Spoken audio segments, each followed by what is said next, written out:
mainit na balita ngayong tanghali. DENR at Laguna Lake Development Authority o LLDA sinuyod ang Laguna Lake kaugnay ng ulat na may mga armadong grupo na nagbabantay sa mga fish pen sa lawa.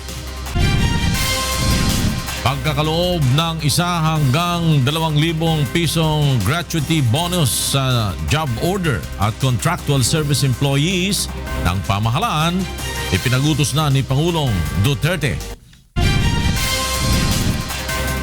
3 miyembro ng New People's Army na nanunog ng mga truck sa Baguio City na aresto na ng mga otoridad.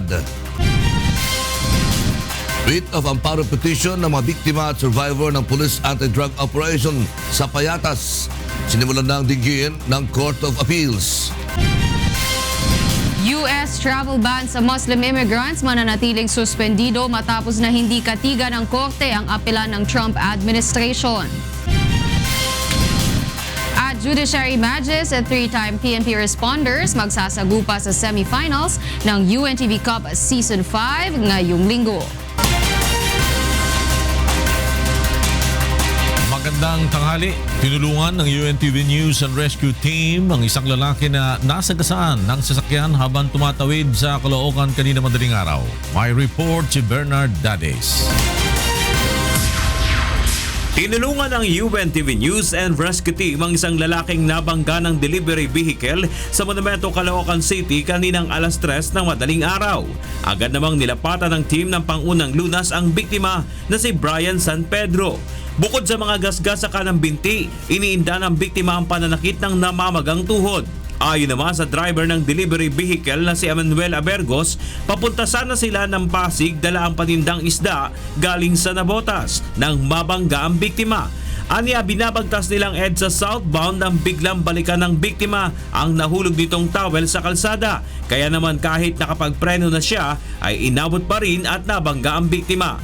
Kapansin-pansin din ang malaking babala sa Center Island na bawal tumawid sa lugar, kaya naman paalala ng mga otoridad sa publiko na tumawid sa tamang tawiran para makaiwas sa aksidente at anumang abala.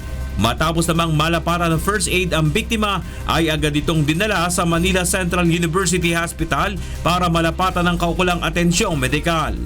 Bernard Dades, UNTV News and Rescue, Philippines.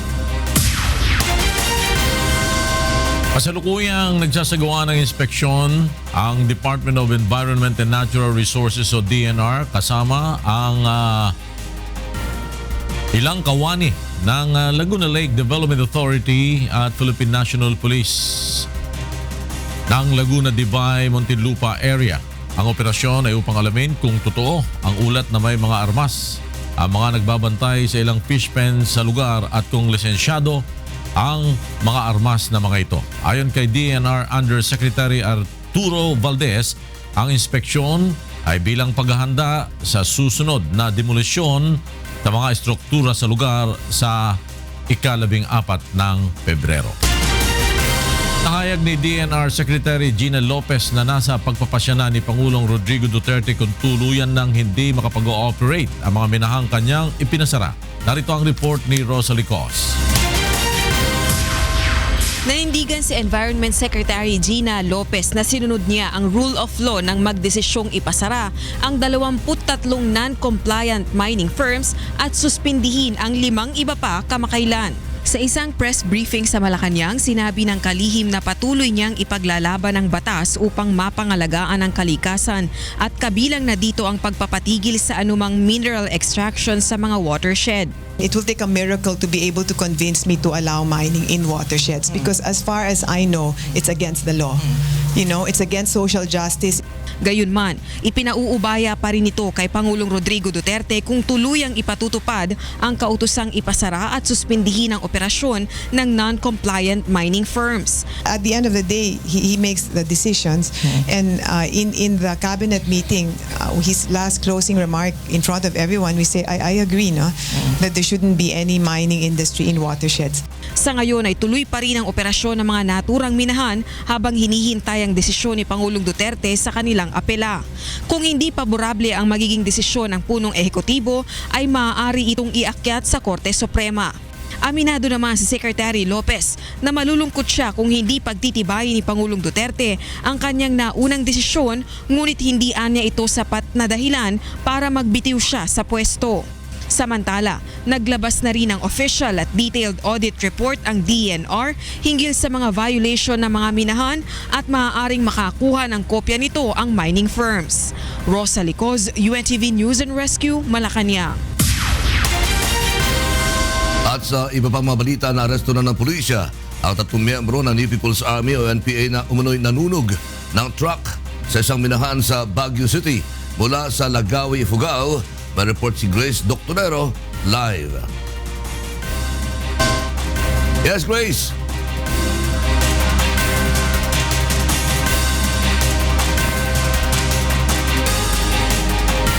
Magandang tanghali, Lakay. Nasa kustodiya na ngayon ng Philippine National Police Benguet Province ang 3 miyembro ng New People's Army o NPA na suspect sa panununog sa 2 mining truck sa Benguet kahapon ng umaga.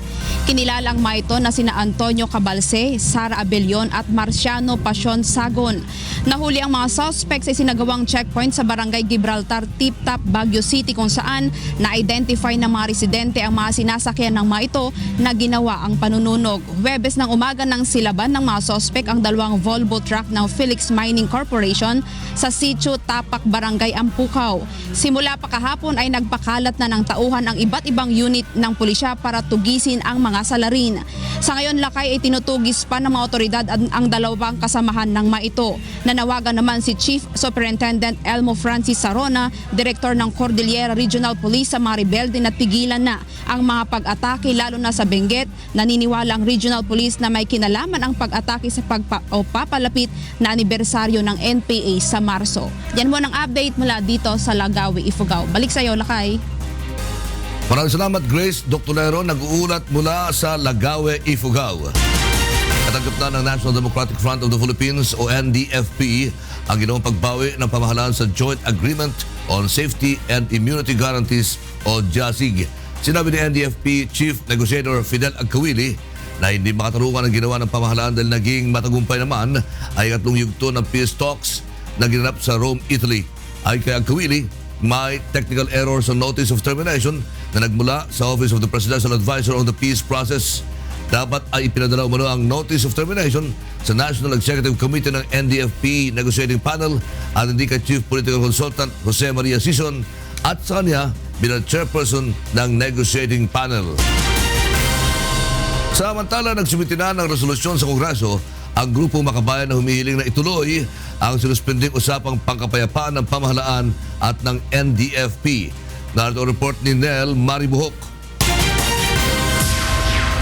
Nakakalap na ng mahigit 100 lagda mula sa mga mambabatas ng mababang kapulungan ng Kongreso ang grupong makabayan para sa kanilang isinumiteng resolusyon upang matuloy pa rin ang peace talks sa National Democratic Front of the Philippines.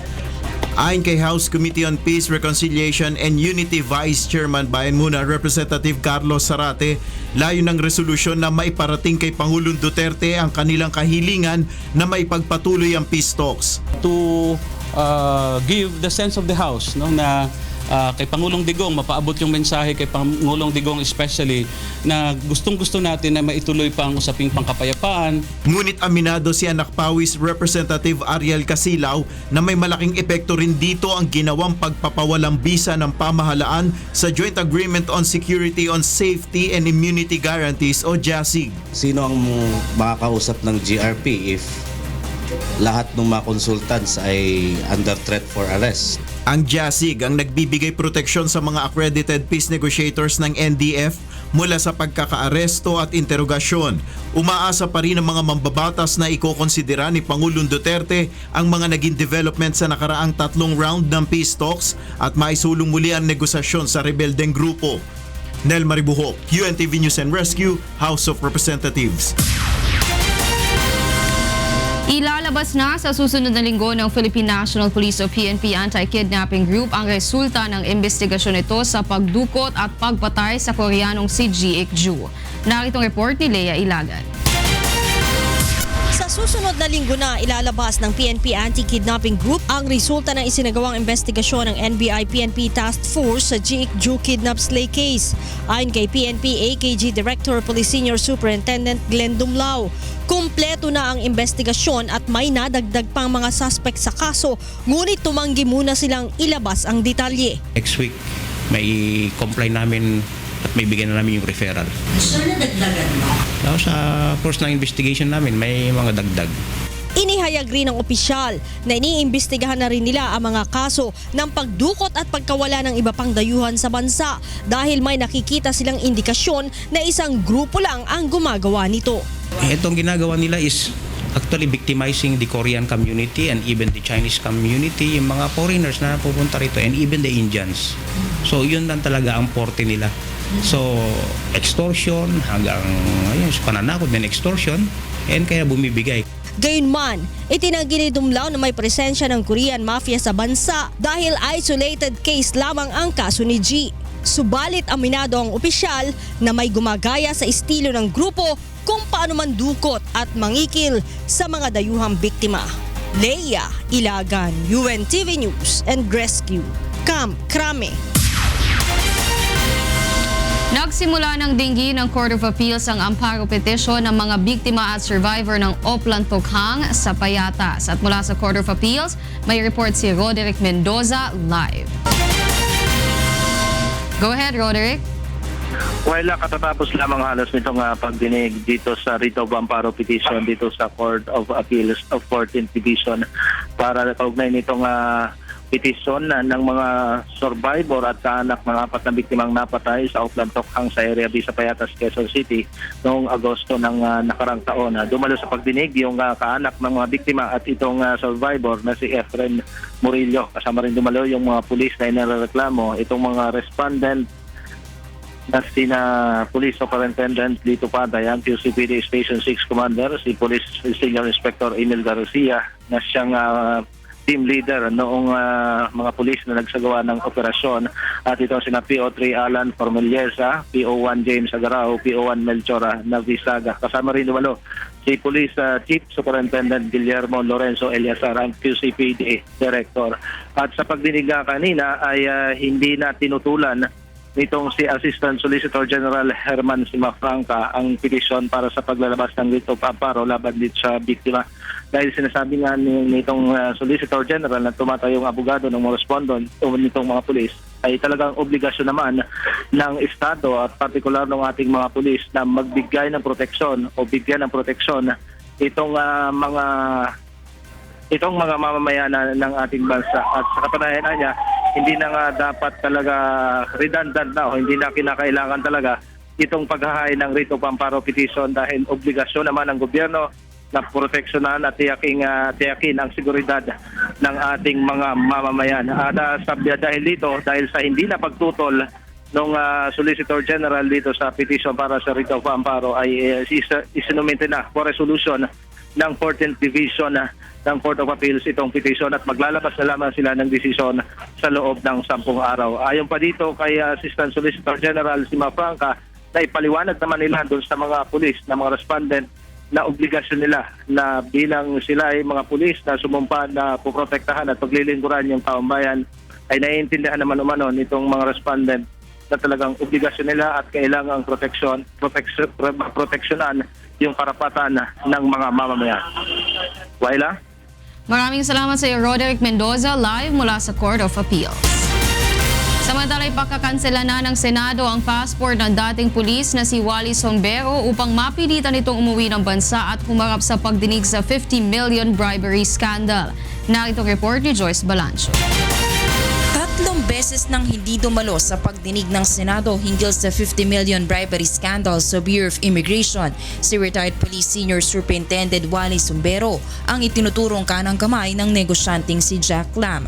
Sa pagdinig kahapon, no-show muli si Sombero na umanay nasa Canada ngayon para magpagamot. Dahil dito, nais ng Senado na ipakansela na ang pasaporte ni Sombero upang mapilitan itong umuwi sa bansa. So he will come back. That's very severe. Because he cannot stay in a country without a passport. And the reason for that is we've been trying to get in touch with him, and we think that he's really trying to avoid the processes of the Senate. Paliwanag naman ang abogado ni Sombero na si Attorney Ted Contacto. Balak na talagang umuwi ng kanyang kliyente noong February 7 para dumalo sa Senate hearing, ngunit naging hadlang ang kanyang naging physical condition. He did board the flight last February 7, but he was refused. He had palpitations and his sugar shoot up. Hininga naman ni Senator Gordon na medical certificate ang kampo ni Sombero para patunayang naging maselan ang kondisyon nito. Ngunit hanggang sa pagtatapos ng pagdinig kahapon ay hindi bumalik ang kanyang abogado. Dahil dito, nagdesisyon ang Blue Ribbon Committee na i-cite for contempt na si Sombero. Sa pagdinig rin kahapon, nadiin si Justice Secretary Vitaliano Aguirre at ang Bureau of Immigration dahil nakaalis na bansa si Sombero sa kabila ng lookout bulletin laban sa kanya. Napakahirap magpaliwanag dahil si Wally Sombero is known to be a lecturer at the Immigration Commission. Correct? Yes, Your Honor, but he's not magpaliwanag the airport. Dahil siya ay nagdadala ng maraming mga bisita dito, lalo na yung mga galing sa China. Tama po ba yan? I believe so, Your Honor. Hindi naman po mauubos isipin na dahil siya ay kilala niya ang maraming tao sa Commission on Immigration. Tama po ba yan? Yes, Your Honor, but I cannot Paano po speak. makakalusot si Wally samantalang si Wenceslao ang lumabas? Iisang tao lang po yun. The lookout bulletin specified the name Wally Sombero, but when he presented his passport, it was Wenceslao Sombero, but Bagaman inamin ni Secretary Aguirre na nagpaalam sa kanya si Sombero, ang immigration pa rin anya ang dapat managot dahil nakapuslit ng bansa si Sombero. Standard operating procedure that in the event like this, where the said name Wally Sombrero is very near with Wenceslao Sombero, it should be a matter of SOP for them to stop his leaving. Paliwanag naman ng Bureau of Immigration, sinuspindi na ang 2 opisyal na nagproseso sa pag-alis na bansa ni Sombero. Sa February 16, muling ipagpapatuloy ang pagdinig ng Senado at ayon kay Committee Chair Senator Richard Gordon, kung sakaling haharap na dito si Wally Sombero, maaring ito na ang huling pagdinig ng Senate Blue Ribbon Committee hinggil sa issue. Joyce Balancio, UNTV News and Rescue, Senate of the Philippines. Susunod, online transmittal ng medical certificate para sa driver's license. Ipinatupad na ng LTO sa Davao upang maiwasan ang pamimeke. 8 pesos na minimum na pasahe sa mga pampaserong jeep. Epektibo na ngayong araw. At mahigit 100 milyong pisong halaga ng hinihinalang shabu na diskubre ng PIDEA sa isang abandonadong kotse sa Quezon City.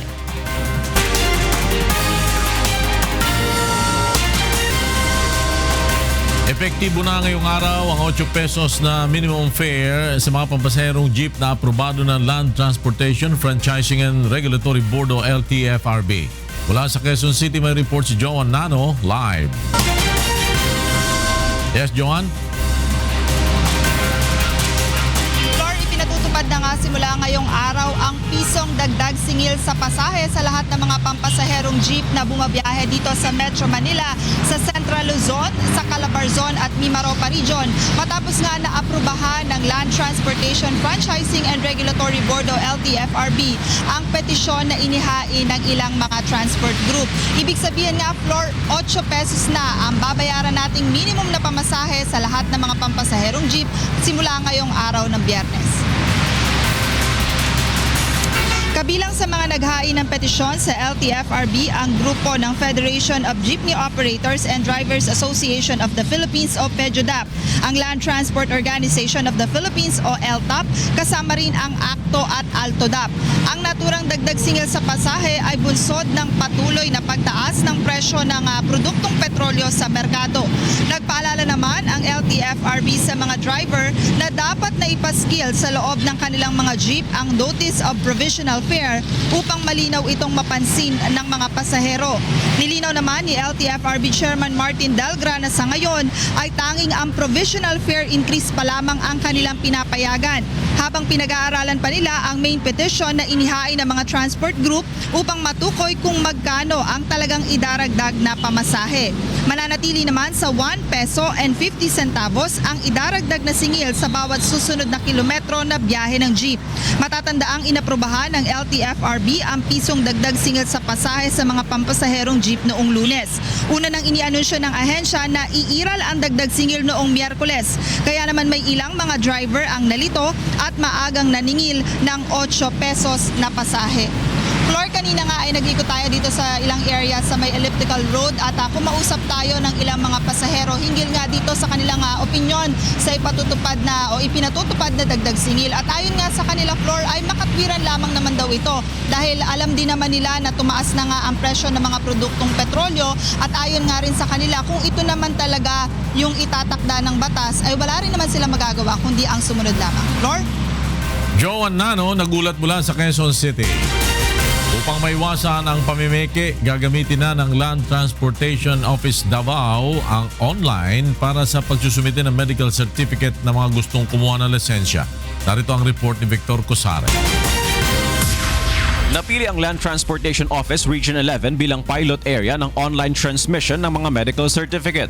Ibig sabihin, hindi na personal na bibit-bitin ng isang tao ang medical certificate sa tanggapan ng LTO, kundi ang klinika kung saan isinagawa ang medical check-up na ang magpapadala nito direkta sa ahensya. Ang hakbang ay bilang tugon sa nakikitang anomalya ng LTO sa ilang medical certificate na isinusumite sa kanila. Kanya tumanggon, manual na ato acceptance sa medical certificate. So from the doctor, dalo na sa kanang aplikante ang iyang hard copy to the LTO licensing center. Ang nahitabuan ni karon, daghan ang atong mga nadakpan nga nagbaligya og mga fake o pre-signed medical certificate is gawas. Ang mga klinika na accredited sa LTO ay nakarehistro sa IT system ng ahensya. Upang masigurong lehitimo ang electronic medical certificate na matatanggap ng LTO, kailangan ng biometrics o thumb mark ng doktor bago maipapadala ang dokumento. Sakali namang masasangkot sa anomalya ang doktor na susuri sa isang aplikante, gagawin ng LTO ang kaukulang aksyon laban sa kanya. I-blacklist na to sila. I-report na to sa PMA, kanang Philippine Medical Association, and then i-blacklist na to sila from practicing as physician. Ayon sa pinuno ng LTO Region 11, mas mababa ang babayaran ng publiko sa pagkuha ng medical certificate dahil mula sa mahigit 400 pesos, magiging 280 pesos na lamang ito. Ipapatupad din ang naturang sistema sa buong bansa. Samantala, target naman ng LTO Region 11 na may pagkaloob na ang kanilang mahigit sa 70,000 backlog sa mga license cards hanggang sa buwan ng Hunyo. Victor Cosare, UNTV News and Rescue, Davao City. Iniatas na ni Pangulong Rodrigo Duterte ang pagkakaloob ng 1 hanggang 2,000 pisong bonus sa lahat ng job order at contractual service employees ng pamahalaan. Mula sa Quezon City, may report si Rosalie Cos live. Yes, Rosalie. Yes, magandang tanghali, Floor. Inilabas na ni Pangulong Rodrigo Duterte ang Administrative Order No. 2 na nag-aatas sa lahat ng ahensya at opisina ng pamahalaan na ipagkaloob ang bonus o gratuity pay para sa lahat ng mga empleyadong nasa ilalim ng job orders, contracts of service at project pay scheme. Maaaring tumanggap ng hindi higit sa 2,000 piso ang isang empleyadong nagtrabaho sa pamahalaan ng 4 na buwan bago mag-December 2016, samantalang 1,000 piso naman sa mga nagserbisyo ng mas maikling panahon. Sakop nito ang mga national government agencies, state universities and colleges, government-owned or controlled corporations at government financial institutions. Kukunin ang pondo sa maintenance and other operating expenses ng NGAs at SUCs, samantalang sa corporate operating budgets naman ng mga GOCCs at GFIs. Sakaling magkulang, maaaring mag-request ng karagdagang pondo ang NGAs at SUCs sa Department of Budget and Management at charge sa kanilang savings at subject din sa approval ni Pangulong Duterte. Hinihikayat naman ng Pangulo ang mga lokal na pamahalaan na i-adapt ang pagkakaloob ng gratuity pay sa lahat din ng kanilang empleyadong nasa ilalim ng contractual service at job orders. Floor? Rosalie Cos, nagulat mula sa Quezon City.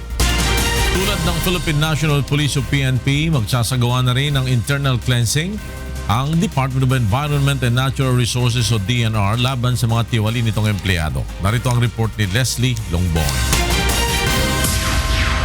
Inamin ni Department of Environment and Natural Resources Secretary Gina Lopez na mayroong ilang tiwaling kawani sa loob ng kagawaran. Ayon sa kalihim, mayroong isang pagkakataon kung saan isang minero ang lumapit sa kanya at nagsabing hinihingan umano ito ng bribe money ng isang tauhan ng DENR. Okay? Like for example, I asked one of my staff to go there and please check up on this mine because I want to make sure that the mine is working well, no? Because we weren't able to see it in the flyover. And then the miner came back to me the next day and then he said he was asked for a bribe of 30 million. Hindi naman pinangalanan ng kalihim kung sino ang tinutukoy nito. Ginawa ni Secretary Lopez ang pahayag sa isang press conference kahapon sa Malacanang matapos itong tanungin kung hindi ba nakararanas ng panghaharas ang kanyang mga tauhan sa probinsya dahil sa kanilang kampanya laban sa illegal mining. Some of them are corrupt, no? I mean, yeah, unfortunately. Kaya naman ayon kay Secretary Lopez, magsasagawa rin ng DENR ng paglilinis sa kanilang hanay upang labanan ang katiwalian. We're working together with the forces. I want to clean up the organization. I'm determined. And it's easy because if there are complaints, we just find out. If there's evidence, bye-bye. Dagdag pa ni Lopez, hindi siya natatakot sa mga taong makakabangga niya dahil sa kampanyang kanyang ipinatutupad. I'm more by the truth service and the common good. Actually, my problem is anger, but fear and jealousy like that's not in my vocabulary. No, I'm no fear. I'm not afraid to leave the world. No? It's nicer there. Leslie Longbowen, UNTV News and Rescue, Philippines. Ipinahayag ni PNP Chief Ronald Bato de la Rosa na marapat lamang nagawaran ng Medal of Valor ang SA-44 na nasawi sa Mama Sapano encounter. At mula sa Camp Crame, may report si Lea Ilagan live. Magandang tanghali sa iyo, Lea. Magandang tanghali sa iyo, Wala. Mabibigyan na ng kabuluhan ang pagkamatay ng SA-42. Ayon kay PNP Chief Police Director General Ronald Bato de la Rosa, masaya siya na maibibigay na rin sa Gallant 42 ang Medal of Valor. Iginiit ng General na hindi na kailangan pang humanap ng ibang requirement para maibigay lamang ang Medal of Valor dahil sukdulan na nga ang sinapit ng mga ito. Hindi naman aniya tumalikod o tumakas sa kanilang misyon ang mga staff kundi harapang lumaban ng husto hanggang sa maubusan sila ng bala. Kaya ipinagmamalaki-aniya niya ang mga kasamahan sa Gallant 44. Sinabi ni General de la Rosa, hinihintay na lamang nila ang official order galing sa Malacanang at handa na nilang ibigay ang pinakamataas na parangal sa Gallant 42. Una nang nagawaran ng Medal of Valor ni dating Pangulong Noynoy Aquino, sina Police Chief Inspector Jetnat Tabdi at Police Officer 2 Romeo Sempron. Balik sa Iwala. Maraming salamat sa iyo, Lea Ilagan, live mula sa Camp Crame. Sa iba pang balita, inilatag na ng Department of Trade and Industry ang mga agenda nito sa idaraos na ASEAN 2017. Kabilang dito ang pagpapalakas sa kakayahan ng mga maliliit na negosyante mula sa mga bansang kasapi ng ASEAN. Narito ang report ni Joan Nano. Inihayag na ng Department of Trade and Industry ang ilan sa mga bagay na prioridad na matalakay sa hosting ng Pilipinas sa ASEAN Summit ngayong taon. Kabilang sa mga ito ang pagpapalakas sa kakayahan ng mga maliliit na negosyante sa mga bansang kasapi ng ASEAN, pati na ang pagbuo ng modernong paraan ng pagnenegosyo gamit ang makabagong teknolohiya. Layo nito na maiangat ang antas ng komersyo at kalakalan upang mapalago pa ang ekonomiya ng bansa. Ating mga maliliit na mga negosyante ay may opportunity na ipakita sa kanila at mag-participate sa ganitong mga okasyon upang makapag-link up sila doon sa mga malalaking negosyante sa iba't ibang bansa ng ASEAN at matuto sila ng best practices.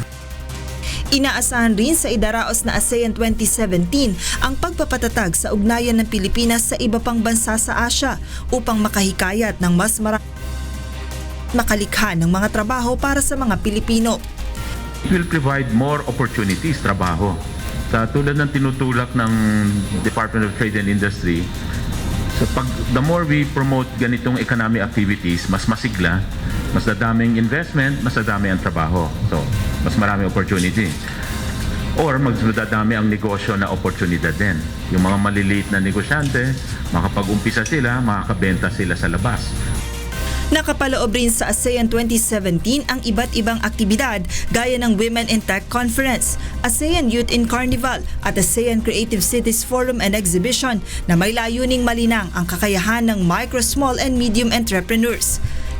Nagsimula na ang iba't ibang ASEAN meeting sa ilang bahagi ng bansa mula nang ilunsad ang chairmanship ng Pilipinas sa ASEAN 2017 noong Enero 15. Habang sa Abril naman isasagawa ang ASEAN Summit na inaasahang dadaluhan ng mga leader ng ASEAN member nations. Joan Nano, UNTV News and Rescue, Makati City. Sa kaugnay na balita, inihahanda na ng PNP Eastern Visayas ang ipatutupad na seguridad sa Boracay Island na isa sa mga lugar na pagdarausan ng pulong sa ASEAN Summit. Narito ang report ni Vincent Arboleda. Dalawang makakalagang pagpupulong kaugnay ng 2017 Association of Southeast Asian Nations o ASEAN Summit ang kumpirmadong isasagawa sa Boracay Island ngayong buwan. Sa February 13 hanggang 15 na ang 23rd meeting of ASEAN Intergovernmental Commission on Human Rights at ang ASEAN Ministerial Meeting Retreat sa February 19 to 21. Kaugnay nito, inilatag na ng pambansang pulisya ang ipatutupad na seguridad sa isla upang matiyak ang kaligtasan hindi lamang ng ASEAN delegates kundi maging ng publiko. Ayon sa PNP Western Visayas, sinimulan na ang pagde-deploy ng mga pulis sa iba't ibang lugar sa isla, partikular na sa jetty ports, Boracay Airport, coastlines at sa mga pangunahing kalsada. Una na rin nagsagawa ng ocular inspection ang PNP sa mga meeting venues. Kung ano pong nakita natin during APEC, ASEAN Pacific Economic Conference, mayroon pong police sa kalsada, mayroong fire truck, mayroong ambulance, sa lahat ng madadaanan, mayroon po tayong mga deployment. So, we are now all set. Tinatayang aabot sa 3 hanggang 4,000 police personnel ang ide-deploy upang magbantay ng seguridad bago at pagkatapos ng ASEAN meetings. Samantala, katuwang ng PNP sa pagtiyak ng kaligtasan ng publiko at ng mga delegado ang Philippine Army, Philippine Coast Guard at Boracay Action Group at iba pang ahensya ng pamahalaan. Vincent Arboleda, UNTV News and Rescue, Aklan. Nagsagawa ng kilos protesta ang mga tumututol sa bagong immigration policy ng Trump administration sa harapan ng US Embassy sa Maynila. Wala sa Maynila, may report si Ray Palayo, live. Ray? Nakikinampag ng mga ralista mula sa grupong Migrante International ang US Embassy sa Rojas Boulevard. Ito'y bilang pagtutol na sa immigration policy ng Amerika. Ayon sa grupo, marami na naaresto at na-detain sa US dahil sa bagong immigration policy ni President Donald Trump na nagbabawal sa pagpasok ng mga citizens ng 7 bansa kabilang na ang Iran, Iraq, Somalia, Sudan, Yemen, Libya at Syria. Bagamat hindi kasama ang Pilipinas sa nasabing ban, pinangangambahan ng grupo ang posibleng pagre-report sa nasa 310,000 na mga undocumented Pilipino doon. Tiniligsa din dito ang pahayag ng Pangulong Duterte na hindi niya tutulungan umano ang mga kababayan nating Pilipino doon. Pero ayon naman sa Department of Foreign Affairs, nakahanda silang asistihan ang mga kababayan nating Pinoy kung sakaling magpatupad ng deportation ang US. Takay? Maraming salamat, Ray Palayo. Nag-uulat mula sa Maynila. Nais ng Department of Science and Technology o kay DOST na gawing priority bill ng Kongreso ang panukalang pagbuo sa Space Agency. Nagamitan ng Space Agency sa risk reduction, climate change, natural resources, security at agricultural monitoring. Nagbabalik si Ray Palayo. Pinaghahandaan na ng Department of Science and Technology ang posibleng pagkakaroon ng space agency sa bansa. Ayon kay DOST Secretary Fortunato de la Peña, nakabalangkas na ang panukalang batas na bubuo sa Philippine Space Agency at hihilingin nila sa Kongreso na gawin itong priority bill. Naniniwala si De La Peña na malaking tulong kung magkakaroon ang Pilipinas ng Space Agency dahil magagamit ito sa risk reduction, climate change, natural resources at agricultural monitoring at security. Posibleng makapagpalipad na rin ang Pilipinas ng sariling rocket ship na magdadala sa kalawakan ng mga satellite. Sa ngayon ay may microsatellite ang Pilipinas, ang Diwata 1, subalit kinailangan pa ang tulong ng Japan at NASA upang madala ito sa kalawakan. So we're still actually developing our human resources that will really do the job. No? So we do not have a ready pool of space technology experts. Ngayong taon ay kasama sa pondo ng Research and Development ng DOST ang para sa pag-aaral sa Space Agency. Ngunit kapag naisabatas na ang panukala, ay popondohan ito ng 24 billion pesos sa loob ng 10 taon kung saan 2 bilyong piso ay sa 2018. Samantala, inaayos na rin ng DOST ang mga panukala para sa kapakanan ng mga scientists na gustong bumalik sa bansa. Ayon kay Secretary De La Peña, pasado na ito sa committee level ng Kamara at isusunod na itong isalang sa plenaryo. They have to be able to identify which particular institution or sector they will be able to help before we approve their coming home and what exactly they will do. Ray Pilayo, UNTV News and Rescue, Pasig City. Alamin naman natin ang mga balita sa labas ng bansa mula kay William Theo. Good afternoon, William. Good afternoon, Wyla, and to all our kasangbahay. Here are the top stories from around the globe. A U.S. federal appeals court on Thursday unanimously upheld a temporary suspension of President Donald Trump's order that restricted travel from 7 Muslim-majority countries. The 9th U.S. Circuit Court of Appeals ruling came in a challenge to Trump's order filed by the states of Washington and Minnesota. U.S. District Judge James Robart suspended Trump's order last Friday. 2 members of 3-judge panel that ruled were appointed by former Democratic Presidents Jimmy Carter and Barack Obama, and 1 was appointed by former President George W. Bush. The U.S. Supreme Court will likely determine the case's final outcome. And after losing an appeal on travel ban, Trump tweeted, "See you in court," and that the security of the nation is at stake. Trump's January 27 executive order barred entry for citizens from Iran, Iraq, Libya, Somalia, Sudan, Syria, and Yemen for 90 days and imposed a 120-day halt on all refugees except refugees from Syria who are barred indefinitely. And in other news, a boat ferrying around 15 people from Malaysia to Indonesia capsized in rough seas off the port of Tawau in Sabah Province, Malaysia, with only 2 survivors found so far. The 2 survivors, a husband and wife, said the incident occurred on Tuesday night, while the Malaysian Maritime Agency said a day later. The Malaysian Maritime Enforcement Agency said in a statement late on Wednesday that it had launched a search and rescue operation, but that the 24-hour delay in being notified would make the search rather very difficult. And in Africa, violent clashes were reported inside South Africa's parliament on Thursday as members of the Economic Freedom Fighters, or EFF, were forcibly removed. The leader of the EFF, Julius Malema, shouted at the country's President Jacob Zuma as he attempted to deliver the State of the Nation annual address. Amid the turmoil, the main opposition Democratic Alliance Party leader Musi Maimane also walked out of parliament, saying Zuma was unqualified to hold office and questioning the deployment of soldiers at parliament. Zuma's popularity has fallen after a series of scandals prompting an anti-corruption watchdog to call for a judicial inquiry in November into alleged influence peddling in Zuma's government. And those are the stories making headlines around the globe. Back to you, Wyla. Thank you, William Theo, for the latest around the globe. Nadiskubre ng Philippine Drug Enforcement Agency o PDEA ang mahigit na 100 milyong piso na halaga ng hinihinalang shabu sa isang abandonadong kotse sa Quezon City. Ayon sa PDEA, isang Chinese drug lord ang nagmamay-ari ng mga kontrabando. At narito ang report ni Maki Libradilla.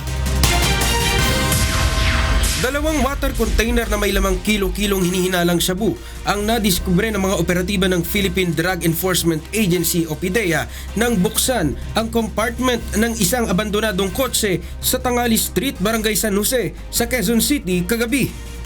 Ayon sa PDEA, isang intelligence report ang kanilang natanggap hinggil sa mga drogang laman ng kulay asul na Mitsubishi Lancer na may plakang WPB 418. Ito kasing kargang ito, inireport sa amin ng aming informant noong February 6 pa yan.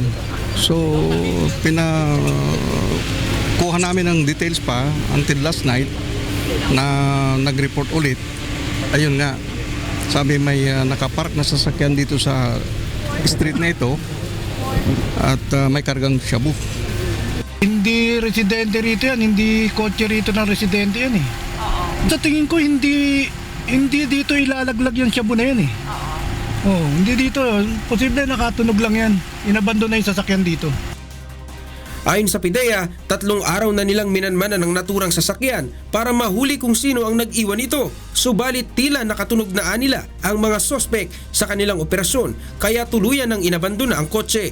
Tinatayang aabot sa mahigit 100 milyong piso ang halaga ng mga nakuhang shabu na pagmamayari umano ng isang Chinese drug lord.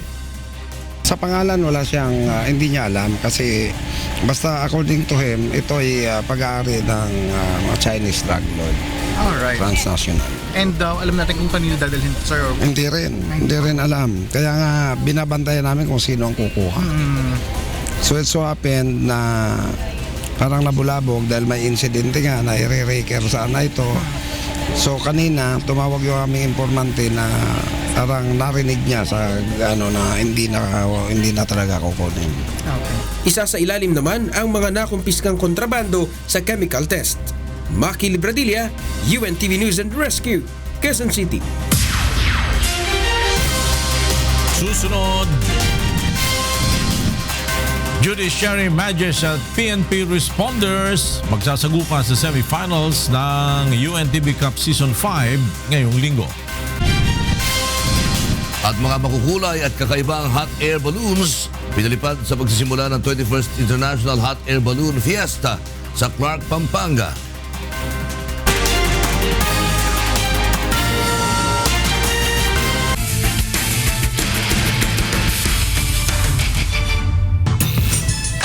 Sisikapin ng PNP responders na hindi makapasok sa finals ang Judiciary Magistrates sa kanilang pagsasagupa sa semifinals ng UNTV Cup Season 5 sa linggo. Narito ang report ni Bernard Dadis. Damaso wants this. Re-resback ang 3-time runner-up PNP responders sa 2-time champion Judiciary Magistrates sa kanilang bakbakan sa linggo sa doubleheader ng UNTV Cup Season 5 semifinals na gaganapin sa Pasig City Sports Center alas 5 ng hapon. Ang Judiciary at PNP ang nagtuo sa best of 3 sa finals ng Season 1 kung saan nagwagi ang Judiciary. Noong elimination round naman noong November 20 ng nakaraang taon, tinalo ng Judiciary ang PNP sa overtime game sa pamamagitan ng 2 puntos na abante, 82-80. Ang Judiciary na lamang ang tanging hadlang sa PNP upang sa ika-4 na pagkakataon ay makuha nila ang ticket sa finals ng Liga ng mga Public Servant. Mga konti na lang. So siguro trabaho pang uli kami. Work hard pa rin kami. At the same time, yung kumpiyansa ng players medyo tumaas ng konti. So dadagdagan pa namin yung trabaho namin para sa against Judiciary.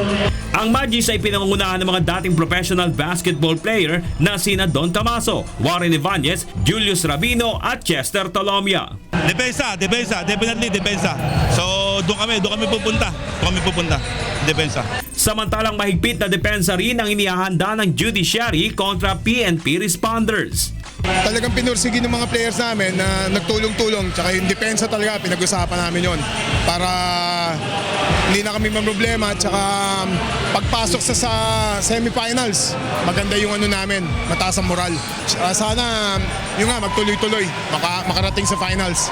Halos 3 linggong pinaghandaan ng Judiciary ang sagupaan nila ng PNP matapos magwagi kontra MMDA Black Wolves noong January 22. Practice hard, tapos talagang pagigihin yung depensa, pairali namin yung dati naming aggressiveness. Yung nung pangalawang nag-champion kami, tsaka yung nag-unang nag-champion kami, gano'n lang. So siguro double time sa depensa, tsaka kailangan mabawasan yung lapses eh. Hawak ng Judiciary Magis ang twice to beat advantage sa semifinals. Ibig sabihin, kapag tinalo nila ang PNP, aakyat na sila sa finals at mag-aabang na lamang sa magwawagi sa BOC Transformers at Malacanang Kamao. Bernard Dadis para sa UNTV Cup Season 5. Ngayon naman alamin natin ang mga balita mula sa iba't ibang panig ng Pilipinas. Ihatid ng ating kasangbahay na si Deb Riveral live mula sa Cebu City. Payon to, Deb.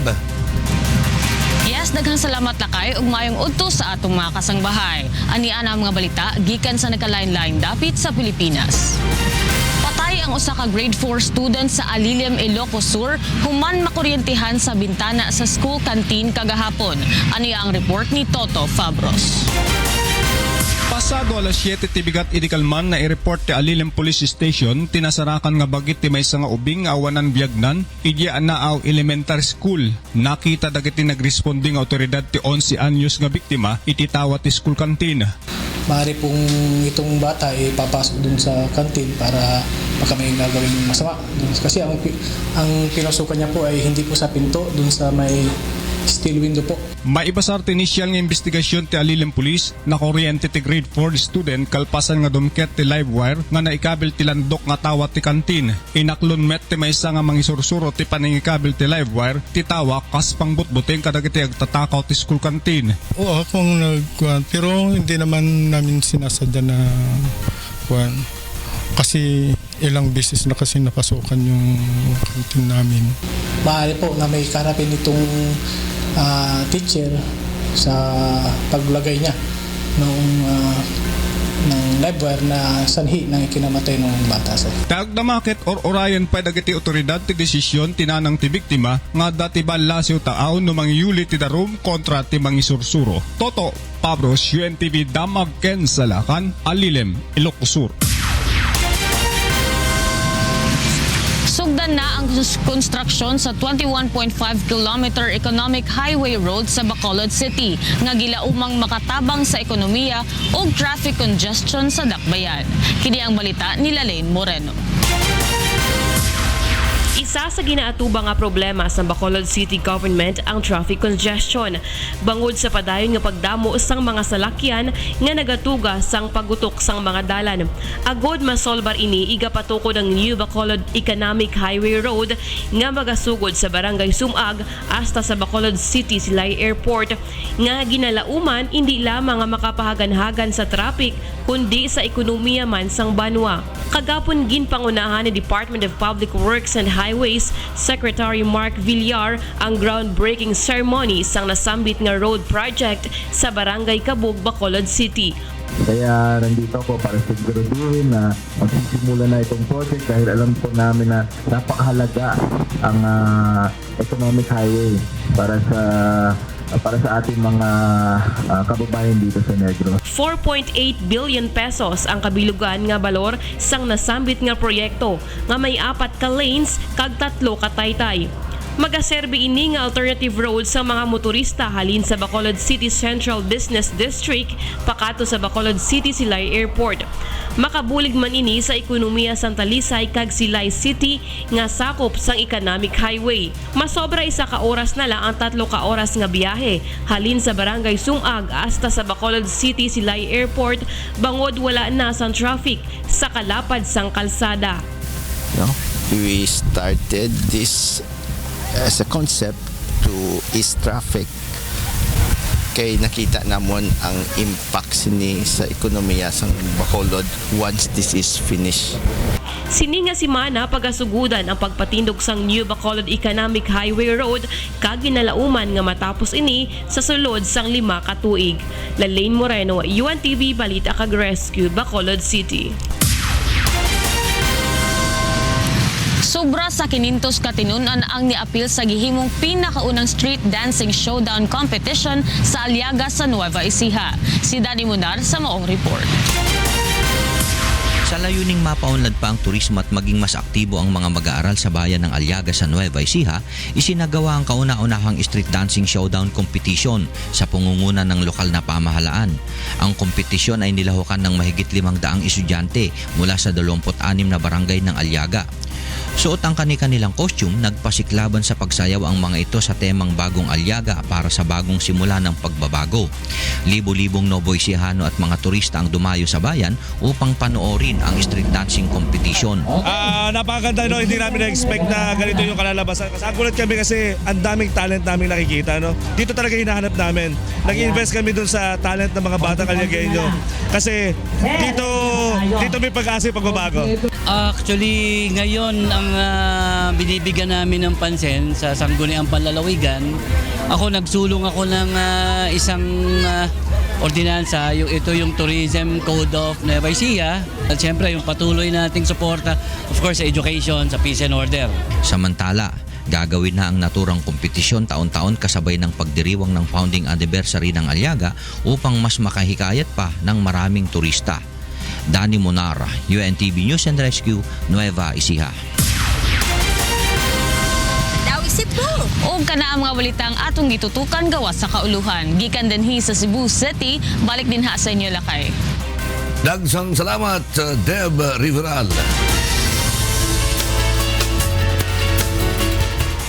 Ayun sa 20 makukulat kamanghamanghang hot air balloons ang pinalipad sa unang araw ng 21st Philippine International Hot Air Balloon Festival sa Clark, Pampanga.